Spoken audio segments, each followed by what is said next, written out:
And we are back on the live stream. If you were here a few minutes ago, you saw me talking to Tim Banting, and it was a fantastic conversation. And then for some strange reason, I disappeared. Well, folks, technology, she's a fickle mistress. That's all I can say to you. We had a little bit of an issue here. Funny story, I'm not making this up.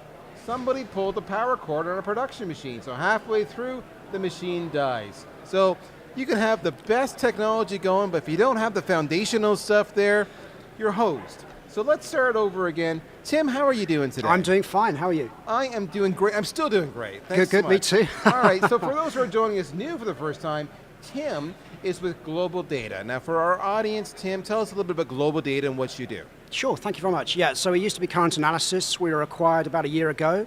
Now what we can offer is both qualitative, quantitative, and vertical focus for research for our clients. Now those who are listening, they may pick up a slight accent on me, and they're definitely going to pick up an accent on you. Yeah. All right, so where are you from? Yep, based in the UK, or sometimes I sometimes joke that I'm based in a departure lounge because I end up traveling quite a lot. I understand that. See, I hail from Canada, so I got my occasional outs and abouts get in there in the accents.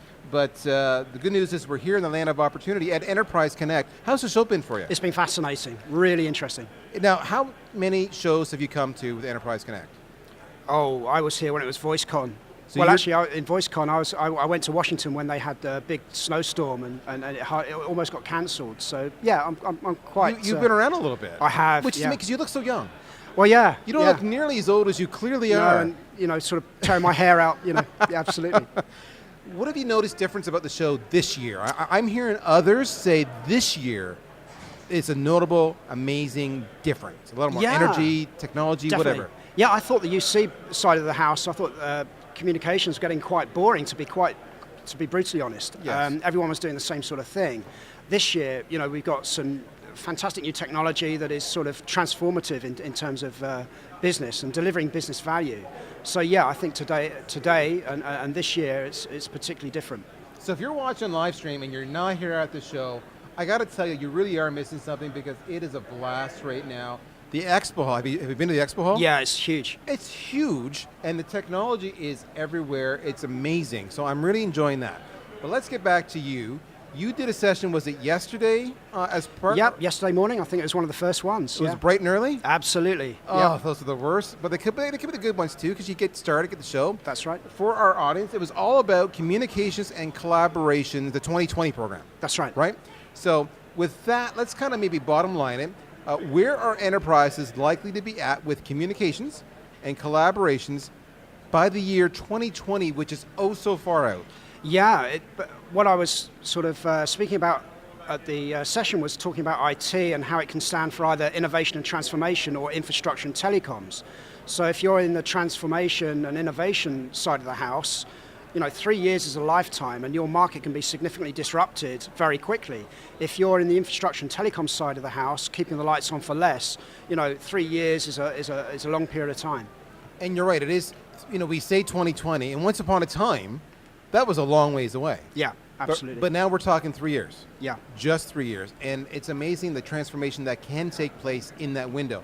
So going back to my question, bottom line it, where are enterprises likely to be with collaborations and communication in 3 years' time? Yeah, well, I think people will certainly realize that the PBX is not a platform for productivity, and they'll be faced with a choice of replatforming and thinking, what can I do to deliver value to my business? We walk around with mobile phones, we have desk phones. Voice is declining in terms of its relevance in delivering business value for collaboration. Are you seeing any trends that maybe you hadn't anticipated? If I were to go back 3 years in time, the other direction, what are you noticing today that maybe you hadn't called or saw on the horizon, but not in the 3-year horizon as of now? Yeah, looking back 3 years ago, I don't think we would have seen so much interest in cloud and the rapid adoption of that. I don't think we would have seen the sort of decline of these high-end telepresence units, these great huge 3-screen executive boardroom type telepresence units. Those are declining. They're not as popular anymore. People are using these huddle room technologies, these small meeting rooms, and using all sorts of devices to sort of gain some business value in meetings in that respect. So yeah, there's been an awful lot of change, but looking back 3 years, I think by and large we anticipated those trends. Now we're at a pivotal point. It's funny you mentioned the whole video and the 3-screen setup. I was talking to another individual earlier today about how I can remember multiple times in my career going off-site to a special facility to have a video conference call with a potential employer or client who had equally done the same thing in a different city, so we could talk and really get to know each other face-to-face remotely. And yet now, you whip up something like Skype or Google Hangouts or a variety of other, because those are not the only games in town, and it's just normal. That's right, and you walk out on the booth floor and there's some fantastic technologies, Plantronics, Jabra, Sennheiser for handsets and headsets. You've got Logitech, they've got fantastic webcams. So you can have a very high definition experience, sat anywhere. Departure lounges in your hotel room. You don't have to travel into a large telepresence meeting room to be able to have a great experience. All right, so if that was your bottom line on what you see happening by the year 2020 in communications and collaborations, let's maybe bring the horizon back a little bit, all right? So what do you see as some of the industry trends that will play out in the balance of this year? Absolutely. So the big one for me will be collaborative team spaces or team collaboration apps. That's one area where you're bringing in the real-time voice and video into persistent chat rooms. So it's a combination of all sorts of technologies. And I think we, as an industry, have done a disservice to customers. We spoke about communications-enabled business processes or embedding voice and video into the apps that you use every day. It never really turned out to be a reality.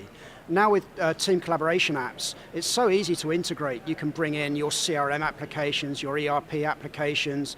As a user, you don't have to bring in a systems integrator to do all that really expensive and lengthy integration. You can just decide what apps you want to bring into your team space. So an awful lot of interest there. Then you can augment it with things like artificial intelligence to go out and find out when we've got a mutual time for us to meet. Right. So it looks and checks on your calendar and suggests time. You get the bots doing the thing back and forth talking to each absolutely. other. We don't even need to talk. Do we even need to have the meeting ourselves? Let the bots do it for us. There we go. Yeah, we'll just step out and go and have a beer or go and sit on the beach somewhere. Yes. Absolutely. That's what a wonderful picture. Will that happen this year? I want it to happen this year. Maybe a few years out. But it's true, you are seeing that. And now, where do you see, by the end of this year, shall we say, the Internet of Things? Yeah, well, that's another interesting area because the Internet of Things can be brought into a team collaboration. So say, for example, you're in transportation and you know your shipping container is going to be delayed in Seattle, right, and you've got a GPS tracker on that. You can use that as an alerting feature within the team collaboration app to notify everyone that's got an interest in that. What I find so amazing when I hear you talking about, a lot of that technology, some of it exists today. You look at the supply chains, the distributed supply chains that are out there, RFID, everything else. Yet, and that was so innovative in its day. Yet now the Internet of Things, combined with things like artificial intelligence, are completely redefining not only communications, but supply chain and just everyday business. It's just taking care of itself. Absolutely, and allowing us to be more productive, allowing us to free up our time. We don't have to phone FedEx or DHL to find out where our parcel is or where our shipment is, because that will be notified through a team collaboration app. We'll know where it is. Stunning. All right. What's interesting about the show this year is we actually had Amazon Web Services keynote for the first time.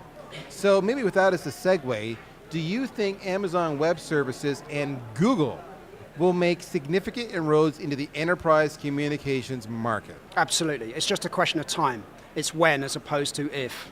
So there's no hesitation from you? Not at all. They've got all the infrastructure there, they've got the data centers there, they've got the global reach, they've got the scalability. It's just really a question of when. All right, so let me ask this question. We'll start with Google. Yeah. So Google has a reputation, somewhat earned, of starting many initiatives and perhaps abandoning them. Mm-hmm. And people make those investments and then they don't get to reap the benefit because the project's been abandoned. Good examples we've seen of that. Google Hangouts was started off with great fanfare and then it kind of went stale. We've seen multiple video collaboration apps from them come out since then. It's almost like one division doesn't know what the other division is talking about. Is that going to impact their success? Will people trust them enough to make that investment? Yeah, I think it's a case of had past tense. Had past, okay. Yeah, it is. Yeah, I'm seeing Google with a completely new focus on enterprise. They've done away with Allo and Duo and been very clear in turning around and saying this is our consumer app. And they've turned around and focused on Hangouts. It's had a makeover. Yep. They've got an amazing bot there called @Meet. Yep. So it uses natural language processing to see, when we're chatting on a team call and someone says, let's have a meeting, it will go and check all your calendars and automatically schedule a meeting. No longer do you have to send an email backwards and forwards saying, I'm available on Monday, someone else is available on Tuesday. That's all taken care of. So some really good innovation there. And I think they're very clear and very focused on the enterprise now. So I think it's a case of past tense had as opposed to, yeah. And the truth of the matter is they are Google. They've got Yep. the brand, they've got the, shall we say, the funding resources, they've got the staffing, and they've got the distribution to be successful. That's right. Absolutely. Now the difference for them, of course, is they're going to approach it from the angle of the ad, the advertising, the marketing data, and the knowledge. Is that going to affect their ability to be successful? Not at all. I mean, they're just using their consumer revenue to drive R&D budget into the enterprise space. And there's been some new hires, there's been some clear investment in certain product features where you can see that they are very, very heavily focused. All right, so let's use your example of 2020 again, the 3-year horizon.